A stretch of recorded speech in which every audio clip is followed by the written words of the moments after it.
Olá, então isso aqui é mais uma aula da nossa disciplina aí de prática de ensino, aprendizagem e laboratório de matemática 2, certo? A gente iniciou a disciplina dando aí um enfoque que a gente vai direcionar os estudos para uma vertente aí do ensino da matemática, que é a modelagem, certo? Pelas conversas que nós tivemos já, né? Porque já tiveram um primeiro contato com os jogos, né? Então, para a gente expandir, né, esse conteúdo, esses métodos de ensino e também de vertentes, né, para o ensino da matemática, a gente vai falar também sobre modelagem, certo? A gente vai reforçar aqui alguns conceitos, né, algumas ideias sobre a modelagem e depois fazer um exemplo do que a gente pode estar aplicando aí em sala de aula, né, com os alunos, por exemplo. Então, primeiramente, né, o primeiro passo a ser dado para trabalhar com a modelagem é reconhecer a existência de um problema real, certo? De fato, o problema real, né, o que a gente coloca geralmente para trabalhar a matemática, ele acaba sendo um forte aliado, né, para entender muitos conceitos e, além disso, tirar, né, do acadêmico e qualquer outra pessoa, né, críticas e resultados em relação acerca, né, do que a gente está sendo estudado, do conteúdo matemático, ok? E nesse sentido, né, no caso, para fazer sentido tanto para os alunos quanto, né, para a comunidade envolvida dos alunos. Porque a gente sabe que, dependendo do aluno, ele está encaixado em uma certa comunidade, em uma certa cultura. Então, isso também envolve os conceitos que são mostrados, né, durante o aprendizado, e ele assim consegue tirar proveito ainda mais do conteúdo, certo? Então aqui alguns exemplos, né, de fato, de problemas e situações aí que a gente pode estar encaixando usando a modelagem matemática. Um exemplo bem simples, a compra de um eletrodoméstico, pagar parcelado ou à vista um imposto, nesse caso aqui eu coloquei o IPVA, como se relaciona aí duas grandezas, né, no caso o espaço e o tempo, para a queda de um objeto em queda livre aí, certo? Então, esses são problemas, situações que de fato ocorrem, né, de certa forma, na sociedade, e são problemas reais que são trazidos, né, para o âmbito da matemática, para a gente estar trabalhando a questão da modelagem e compreender, né, toda a parte matemática envolvida no problema. Tá, então, a partir disso, né, nomeado o problema, escolhido ele, o momento seguinte da modelagem exige a gente simplificar a hipótese, certo? Ou seja, desenvolver e conhecer o problema, né, e simplificá-lo, certo? De fato, conhecer o problema é a parte fundamental, porque você tem que, de fato, reconhecer as variáveis, reconhecer a situação que está ali sendo descrita e simplificá-lo, de certa forma, ajuda demais quando você resolve esse problema, né? E também para entender. Porque de fato você vai estar simplificando, você vai estar deixando mais simples, digamos assim, você tá trabalhando em cima daquele problema. E além disso, você consegue é, trabalhar conceitos matemáticos vistos que seriam mais aplicados em situações não tão reais. Mas quando a gente faz esse link, né, da simplificação do problema, junto com conceitos matemáticos, a gente sabe e tem já um certo padrão, a gente consegue estabelecer aí uma conexão, né, e resolver o problema matematicamente, ok?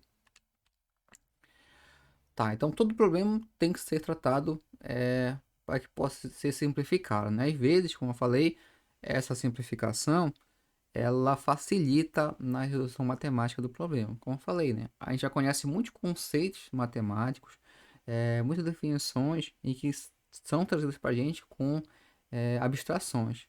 E quando a gente faz essas abstrações e faz um link, né, com o problema real e suas simplificações, a gente consegue resolver isso aí mais facilmente. Em seguida, vamos adequar o problema à ferramenta matemática ao alcance da aprendizagem do aluno e assim transformar isso num problema matemático, certo? Ou seja, outra questão a ser levantada quando a gente trabalha, a gente tem que ter o cuidado e a percepção de que qual o alcance do aluno, né, em relação ao conteúdo matemático. Tá? Se a gente está trabalhando ali, por exemplo, com ensino básico as primeiras séries do ensino fundamental ou as séries finais do ensino médio. Então, tem que ter esse cuidado em qual alcance do aluno, né, em relação ao conteúdo, para que ele faça, né, essa ligação do conteúdo com, de fato, o problema a ser resolvido, certo?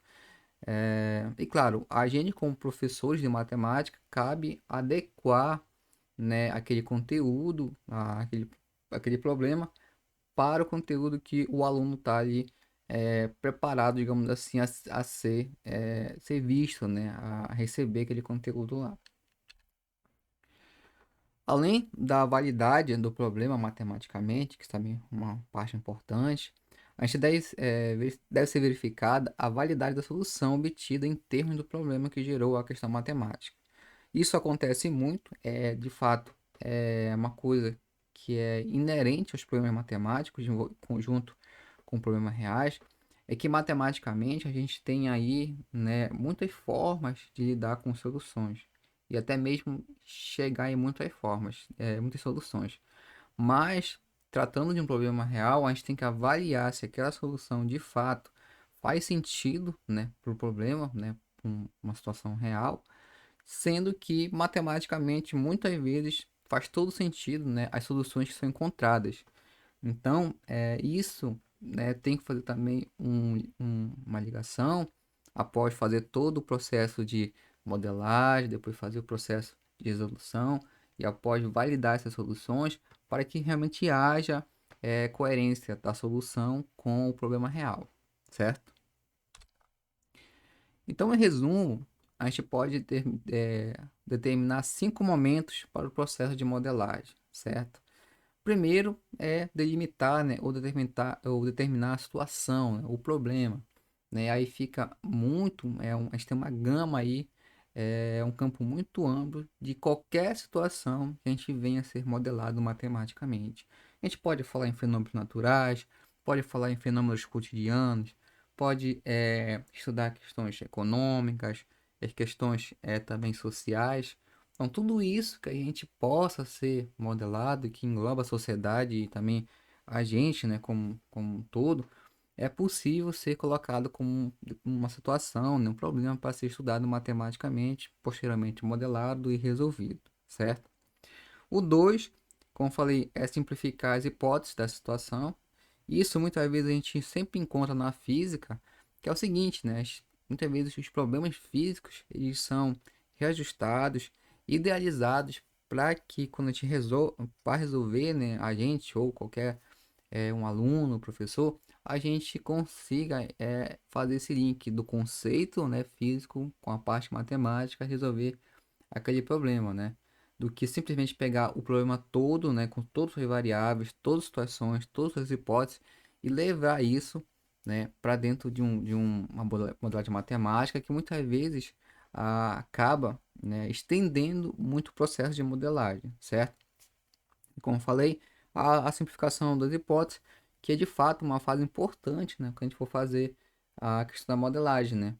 Ainda mais quando se tratando de séries iniciais, a gente como professor, né, preocupado em séries iniciais, ou até mesmo o ensino fundamental, o ensino médio, é ter esse cuidado de mostrar para o aluno que foi simplificado ali, as hipóteses simplificadas, e que aquilo pode retratar ou não a realidade, claro, sempre deixando claro que a realidade ele tem suas características e para fazer a modelagem tem que passar por essa simplificação, certo? O terceiro ponto é resolver o problema matematicamente. Aqui cabe, né, no caso, a gente como professor de matemática, né, desenvolver esse aprendizado com o aluno junto, né, mostrando para eles conceitos matemáticos envolvidos no problema e, claro, né, mostrando como chegar na solução de tal problema, utilizando as definições dos conceitos aí. E a quarta ali é validar as soluções, como eu falei, de acordo com a questão real. Muitas vezes a gente vai ter problemas que vai ter mais de uma solução, ou até mesmo pode ter uma solução, e aquela solução tem que ser validada para o problema real. Se de fato faz sentido real, né? Matematicamente faz todo sentido às vezes, mas no problema real tem que ser validado isso aí. E por último, definir uma tomada de decisão com base nos resultados, certo? Muitas vezes a gente está interessado em resolver um problema, né? E o nosso cunho aqui é resolver ele matematicamente. Após isso, resolver todo o problema, simplificar, resolver, ter a validação dos resultados, a gente vai tomar decisões, né? Que no caso cabe a gente criar um senso crítico para os alunos e nosso também de ver resultados e tomar decisões após deles, né? Se de fato é aquela melhor decisão, né? Para aquela situação ou aquele problema.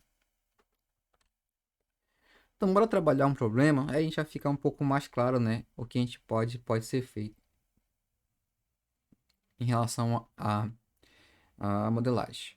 Primeira coisa, nosso problema é o seguinte, né? Então, para combater biologicamente uma praga com manejo manual, muitas vezes a solução é fazer um plantio precoce da planta atacada de modo que essas atraem os insetos a serem combatidos, certo? Ou seja, a gente tem ali uma situação em que alguém quer fazer um plantio, mas antes mesmo de fazer o plantio, ele quer combater as possíveis pragas que podem atacar esse plantio.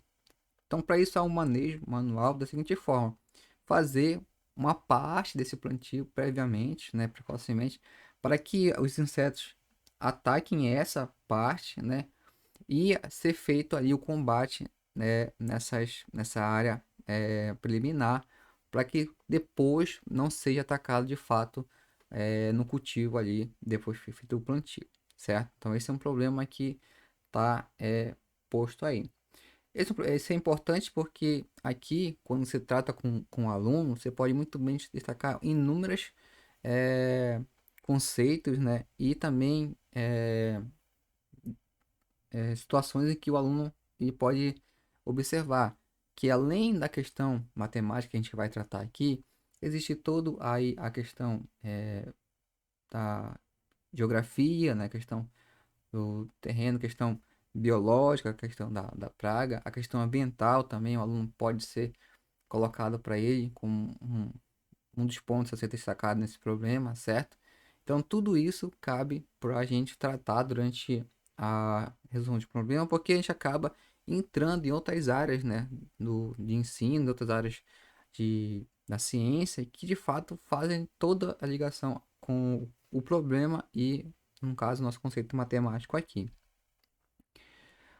E como eu falei, né, nessa situação, é possível reconhecer sem a chamada praga, né? Que no caso aí o que acontece em cultivos, em lavouras e assim, que é controlando a população, né? Desse elemento biológico, né? Desse objeto biológico, sem o uso de produtos agroquímicos, né? Que é também uma preocupação ambiental. Também pode ser colocado para o problema do aluno e de ser tratado, né? E criar para ele esse senso de que é, além, né, de toda a questão envolvida que a gente vai estar vendo, tem toda a questão de outras áreas, como o caso aí do meio ambiente, certo? Que podem muito bem resultar em danos maiores do que o próprio inseto. Então, isso aqui a gente pode colocar aí como um conceito que é importante, não só para o lado da ciência, do ensino, aprendizagem, mas também para pro lado social, né, ético e político do aluno, certo? Quando essa situação foi apresentada, indicou-se também uma porcentagem máxima de perda relativa às plantas precocemente plantadas, das quais nenhuma colheita viria a resultar. Ou seja, né, a gente vai pegar uma parte, né, desse terreno, dessa área, para fazer um precoce, né, um plantio precoce, e de fato essa área que vai ser utilizada para fazer o manejo, né, das pragas, ela não será utilizada futuramente para cultivo, né, não vai resultar em nenhum produto no final. Então, tem que ter esse cuidado também com for passar isso para o aluno. Então, a gente, depois de todas as informações que a gente pode colocar, o que resulta, né? No seguinte questionamento: qual a largura de uma faixa em torno do campo plantado, né, para que haja esse manejo, que pudesse ser alocado para o plantio prévio, certo? Respeitando o percentual máximo de perda. Ou seja, você vai pegar ali a sua região, você vai fazer traçar uma região que vai servir para esse plantio prévio aí, certo? Para fazer o manejo das pragas. Só que, como foi dado, existe o percentual máximo, claro, para que haja aí uma questão econômica, não há perdas para perdas muito grandes, né? Para o produtor, digamos assim. Então, para isso, a gente tem que perguntar, né? Qual seria uma largura, né, dessa área aí, o tamanho dessa área, para que o produtor tenha, né, respeitado o seu percentual de perda, né? E assim prosseguir com o seu plantio, certo?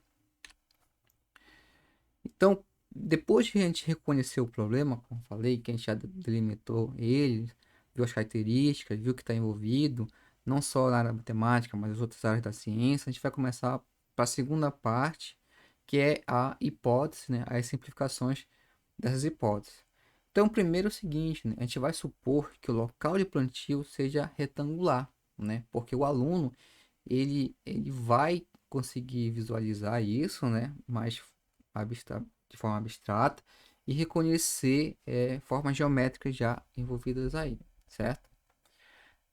Além disso, né, outra hipótese aí que é que se possa igualar a produção da área plantada, né, essa área que vai ser limitada, teríamos uma faixa de largura X em torno do terreno, né? Então a gente vai delimitar o terreno, né, e vai ter apenas uma área plantada ali, que no caso ali vai ser em torno, dentro, né, do entorno que vai ser delimitado. Beleza, então supondo que de fato a gente vai ter uma área retangular, a gente vai supor que a perda máxima é de 8% e que as dimensões desse terreno é dada por 80 metros, né, por 35, né, 80 de largura por 35 aí, digamos, de altura, nesse nosso esquema aqui, beleza? Então essas são informações que a gente fornece a priori para o problema.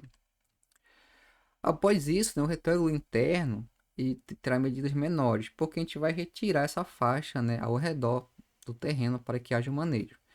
Então, subtraindo da largura e da altura o valor do x, a gente vai obter agora novas medidas para a região que de fato vai ser cultivada. No caso ali, será um retângulo de 80 menos 2x, que seria a largura do nosso, o tamanho do nosso retângulo, e 35 menos 2x, né? Ou seja, eu diminuir, né, em duas vezes x os lados aí dessa região retangular que para a gente é o terreno lá ou ali o local onde vai ser plantado, certo? Por outro lado, né, considerando que o valor de perda do terreno aí para plantio é de 8% ou também pode ser colocado como 0,08, esta área deve ter o seguinte, né? Ou seja, a área de plantio ela vai ser 100% menos 8% aí da região, ou seja, vai dar 92%. Então, da área total que a gente precisa calcular, a gente vai ter 92% da área utilizada para fazer o cultivo, para fazer o plantio, certo? Ou seja, vai ser 1 menos 0,08 vezes 80, né? Comprimento e altura aí vezes 35, que no caso aí dá 2.576 metros quadrados de área de fato que será cultivado aí e plantado, né? Certo? Com isso, a equação que nos leva ao valor de x é o seguinte: a gente vai ter que o produto aqui dos lados, né, vai ser a área, né, então, ou seja, 80 menos 2x vezes 35 menos 2x será igual a 2.576 metros quadrados, certo? A gente faz aqui as operações, né, é um produto de dois termos que são duas diferenças. Então, a gente chega a uma equação do segundo grau ou equação quadrática, digamos assim. Também pode ser dado para o aluno ali. Então, a gente vai ter ali que 4x ao quadrado menos 230x mais 224 igual a zero. Claro, considerando já as operações entre os valores aí.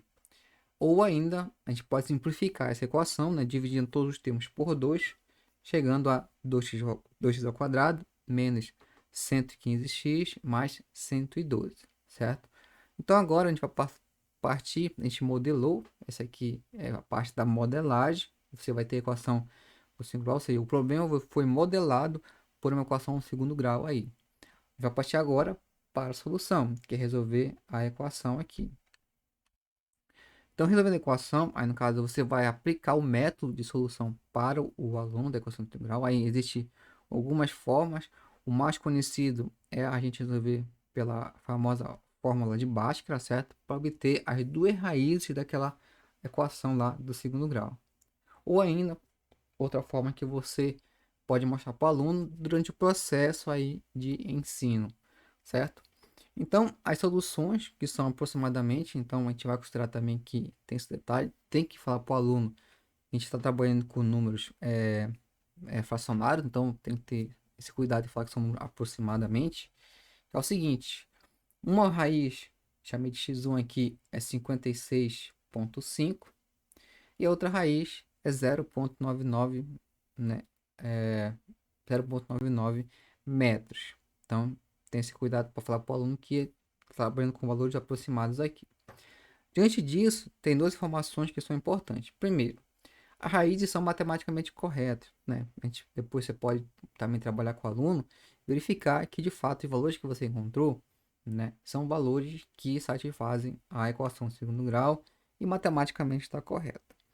E aí entra aqui a outra parte, que é o seguinte, é que nem toda vez quando o valor está correto, a gente considera ele como solução do problema. Foi como foi colocado anteriormente lá no passo, nos passos da modelagem.